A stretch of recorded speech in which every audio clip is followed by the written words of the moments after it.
వడ్డీ నవీన్ అని ఎవ్వరూ అనలేదు ఈయన్ని.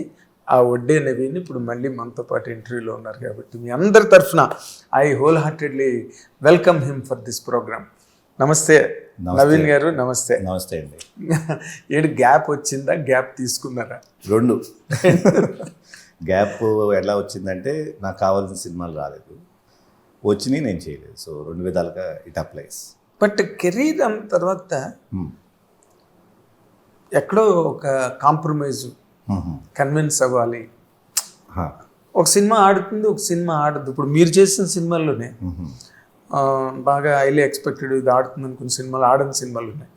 అంటే వద్దు అసలు ఎక్స్పెక్టేషన్ లేని సినిమాలు పెళ్ళేటివి బ్రహ్మాండంగా గడిచాయి. మరి వేర్ ఇస్ ది జడ్జిమెంట్? అంటే నేను అనేది అట్లా కాదు, ఆడుతుంది ఆడట్లేదు అది నేను అంటలా. నేను యాక్ట్ చేసేటప్పుడు ఎక్సైట్మెంట్ రావట్లేదు, అలాంటి క్యారెక్టర్స్ రాలా. లైక్ చాలా బాగుంది నేను చేసేటప్పుడు ఆ క్యారెక్టర్ మీద ఎప్పుడు చేద్దామా అని ఒక యాంగ్జైటీ ఉంటుంది కదా. అట్లాంటి క్యారెక్టర్స్ రాపోయేటప్పటికి మరీ రెగ్యులర్ ఫార్మాట్ మళ్ళీ సేమ్ అదే లవర్ బాయ్ ఫ్యామిలీ మ్యాన్ ఇట్లాంటివి వచ్చేటప్పటికి ఒక స్టైల్నెస్ నాకు చేయాలంటేనే స్టైల్గా అనిపించింది.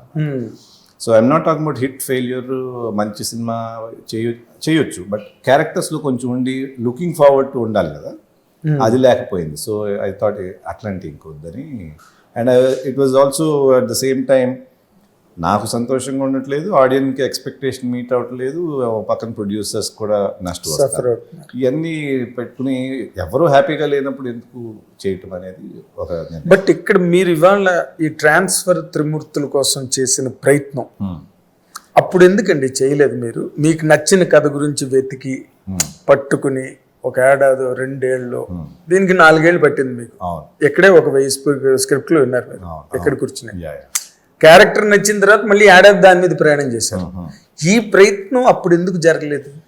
ఎందుకు జరగలేదంటే నాన్నగారు చనిపోవటం, తర్వాత కొంత ఫైనాన్షియల్గా సెట్ రైట్ అవ్వటం, ప్రాపర్టీ మేనేజ్మెంట్స్ చేసుకోవటం అయ్యే కొంచెం టైం పట్టి, ఆ తర్వాత స్క్రిప్ట్ దొరకపోవటం was one of the main reason.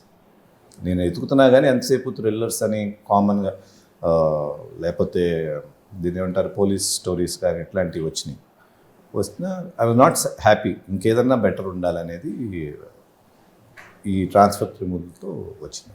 అదేలేండి. అంటే ఇప్పుడు హీరోలు అందరూ కూడా 10 ఏళ్ళు లాస్ట్ పిక్చర్ మనం తీసుకున్నా, లేకపోతే 10 ఏళ్ళ క్రితం మీరు యాక్ట్ చేసిన మంచి స్టూపెండస్ హిట్స్ ఏవైతే ఉన్నాయో వాటి నెక్స్ట్ మోడల్ లాగే ఉంటుందా ఈ సినిమా? ఈ 10 ఏళ్ళ మధ్యలో గ్యాప్లో సినిమా క్యారెక్టర్లు సినిమాలు చాలా ట్రాన్స్ఫార్మ్ అయిపోయినాయి. అంటే ఇప్పుడు లాస్ట్ పిక్చర్ తర్వాత సినిమాలాగే ఉంటుందా, అదే స్ప్రీలాగా ఉంటుందా? అట్లా ఉండదు. ఇప్పుడు ట్రెండ్కి తగ్గట్టే ఉంటుంది. ట్రెండ్ అంటే ఏం లేదు. ఇప్పుడు ట్రెండ్ ఏం మారిందంటే ఈ 2 hours ఏదైతే ఎంగేజ్ చేయాలో అది మారలా.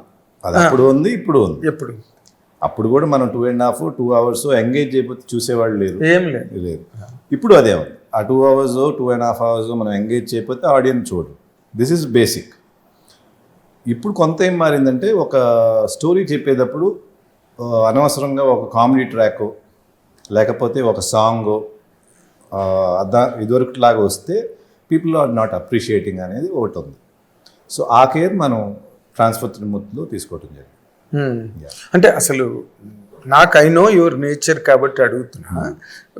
అంత ఈజీగా 100 స్క్రిప్ట్లు విని ఈ స్క్రిప్ట్ ఈ క్యారెక్టర్ మీద రావడానికి రేపు ఆడియన్స్ చూసి వడ్డే నవీన్ మళ్ళీ కొట్టాడురా అని అనిపించాలంటే హుక్ పాయింట్ ఏంటి ఈ సినిమాలో? హుక్ పాయింట్ ఏంటంటే త్రిమూర్తులు కానిస్టేబుల్, అది కూడా ఎత్తుకోవటమే ఒక పెద్ద రేంజ్ కానిస్టేబుల్ అట్లా ఏమి ఉండదు. ఓ simple constable goes about his work నార్మల్గా. అతను ఒక పాయింట్లో ఒక ట్రాన్స్ఫర్లో ఒక కాన్ఫ్లిక్ట్తో స్టక్ అవుతాడు ఒక కేసు గురించి.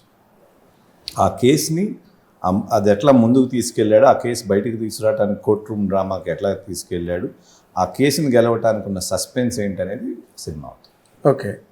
అంటే గడిగడికి ట్రాన్స్ఫర్ అయిపోతుంటాడండి. ట్రాన్స్ఫర్ అవుతాం అంటే నిజాయితీ, నీతి నిజాయితీ కనిపించిన 4వ సిమేరా పోలీస్ అదే అది కాదు అది కాదు అది కాదు. ట్రాన్స్ఫర్లు కూడా ఏంటంటే అతనికి అది కామన్ ట్రాన్స్ఫర్ అవుతాడని తెలుసు, but he will do what he has to do, ఇది either in a fun way or whatever intelligent way. అంటే స్ట్రిక్ట్ పోలీస్ ఆఫీసర్. స్ట్రిక్ట్ కూడా కాదు, కొంచెం ఈజీ గోయింగ్ కానీ బట్ అక్కడ మారలిస్టిక్ కెలుకుతా ఉంటాడు ఎక్కడ పడితే అక్కడ. సో అందుకని ట్రాన్స్ఫర్లు అవుతా ఉంటాడు. ఆ ట్రాన్స్ఫర్లు అయినప్పుడు ఈ కాన్ఫ్లిక్ట్ వస్తుంది ఒక ట్రాన్స్ఫర్లో.